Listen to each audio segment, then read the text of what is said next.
ஓம் சக்தி. என் அன்பு தங்கமே, ஒரு நபர் உன் மீது மிகவும் கோபமாக இருக்கின்றார். யார் அந்த நபர்? நான் என்னம்மா செய்தேன், ஏன் என் மீது கோபமாக இருக்கின்றார் என்றுதானே கேட்கின்றாய் என் தங்கமே. நீ அனைவரின் மீது கண்மூடித்தனமாக அன்பு செலுத்துகின்றாய், கண்மூடித்தனமான நம்பிக்கையும் வைக்கின்றாய். ஆனால் அது நிச்சயம் ஒரு நாள் உன்னை கண்கலங்க வைக்கும் தங்கமே. அதுபோல்தான் உன்னை நேசிக்கும் உறவு உன்னிடம் மிகவும் அன்பு செலுத்தி விட்டது.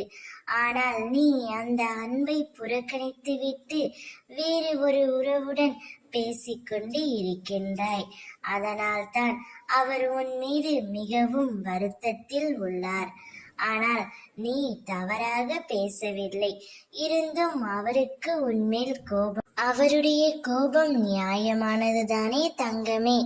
நீயும் ஒருவர் மீது அதீத அன்பு வைத்து அவர் வேறொருடன் பேசினால் உன்னால் ஏற்றுக்கொள்ள முடியுமா? சொல், முடியாது அல்லவா?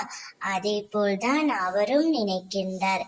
எனவே நீங்கள் இருவரும் பேசுங்கள். வேறு ஒரு உறவுக்காக உங்களை நீங்கள் விட்டு கொடுக்காதீர்கள் தங்கமே.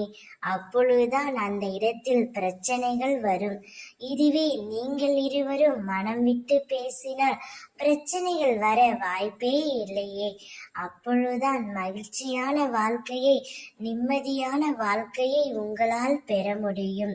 அவரை கோபப்படுத்தாமல் நீ நல்வழியில் நடந்து கொள். அவருடைய கோபம் நியாயமானதான்.